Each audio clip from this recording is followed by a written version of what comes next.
In today's video, I am going to be breaking down what is so great about the New York Knicks basketball offense. I'm going to be breaking down some of their strategies, but also some of their plays as well. So let's get down and let's check out the New York Knicks. So this first play is all to get Julius Randle a basket, generally a three-point shot from either this wing or this wing. They're going to start with three players along the baseline. We're going to have two players who are generally spread out roughly at the point. From there, what we're going to have is a quick pass into the high post, and then what we're going to have is a pin down screen by Randle down to the corner. From there, what we're going to have is a quick cut from the player who was the point guard, the player who started with the ball.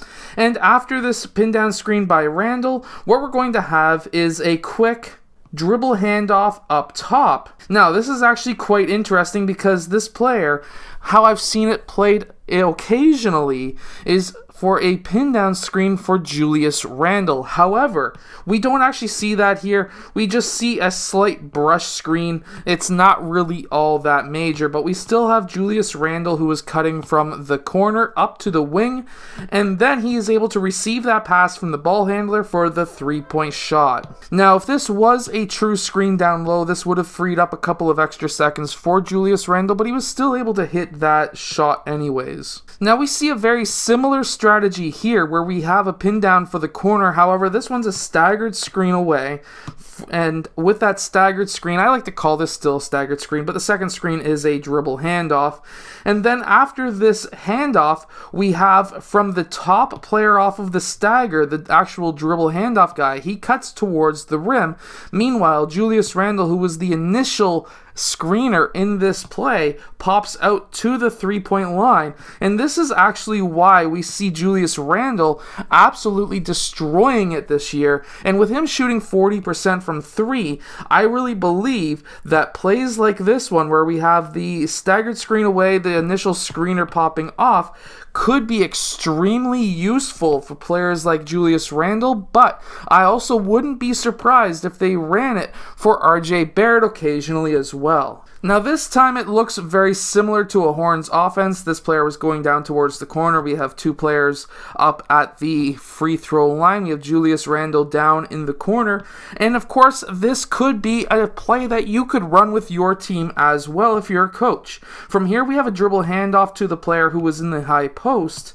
And then that was not a bad screen either, but with him cutting towards the rim, it's going to make Julius Randle's defender really worry about him, and because of that, we see Julius Randle, he's very good at being able to catch and shoot, and how he's able to do it here is by, after catching it on his left foot, he's able to hop into landing both feet roughly at the same time, and this will give him the power and the speed to get that shot off. It is really no surprise to me how he is able to shoot at 40% with all of these pin down screens, all of this movement off ball that will allow him to get open multiple times along the wings. Now, what really surprises me when it comes to Julius Randle and players and teams trying to defend him is they will double team him until he gets rid of that ball. So here he's passing it out towards the corner. He could have obviously passed to these two players down low.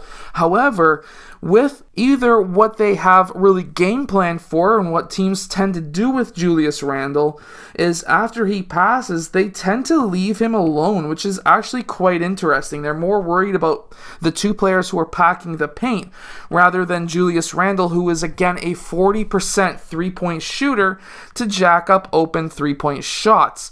This to me is something that I've seen with multiple teams, even with better defensive teams, and when teams continue to do stuff like that, it gets kind of worrisome. So here we have again another isolation. We have a player in the low post, generally behind the backboard. We have two players in the corners, another player on the wing. And what we have here is a quick cut across the key. And after this cut across the key, we see movement up. He continues through, and that opens up essentially after that cut.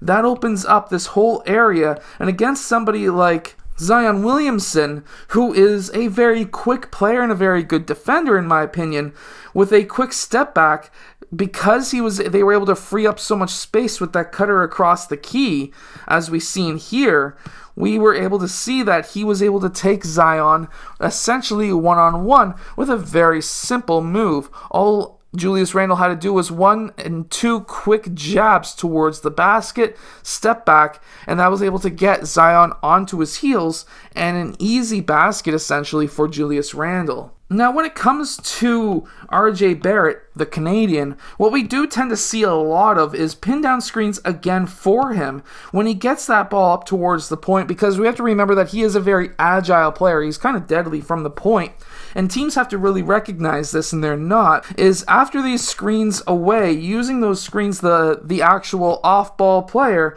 is able to essentially get into free space until there is that screen and roll on ball for RJ Barrett. That player who was initially screened is able to get out of the key, and what they're hoping for is these multiple defenders to come in to try and defend RJ Barrett with multiple players out on the perimeter for three-point shooting. RJ Barrett's usually able to finish around the rim quite well and quite competently, but we do see times where he will pass the ball up. Here we have another screen on ball, and it's a very good defensive pressure by Simmons here. However, when he attacks that rim, he is getting multiple players around him. He's able to finish a lot of the time, but if this player was able to get out of the way, this player was able to get a bit higher, this could have been a viable option. But again, being able to finish around the rim is very good. Here he was able to pass it over to Noel for the finish, but it would have been a lot better if he was able to pass that up for a three potentially as well. Here they do try a double team on him. He is able to see players over top of defensive sets so that now he's able to get himself a lot of assists, but his teammates a lot of easy baskets. Now in this next play, we see that he tried for the dribble handoff, didn't work, he gets the ball up top anyways. Now we're going to see another simple screen and roll 5-out style offense. He puts in this clip THT into jail. Now, if you want to be a player who can do this, all you really need to do is to use that screen, get that player behind you, and then when you do this, it's really forcing that hedging player to really defend you.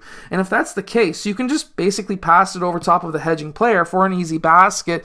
And really, this is an individual skill, but you can teach this to your team. If you're a coach or if you're a player, you can do this quite often. And because of this strategy, I really do believe that the New York Knicks could actually push really far into the playoffs this year. I hope that you've enjoyed today's video. If you have, hit that like button. Make sure to go check out all of the equipment that I use down in the description below, and I'll see you guys again next time.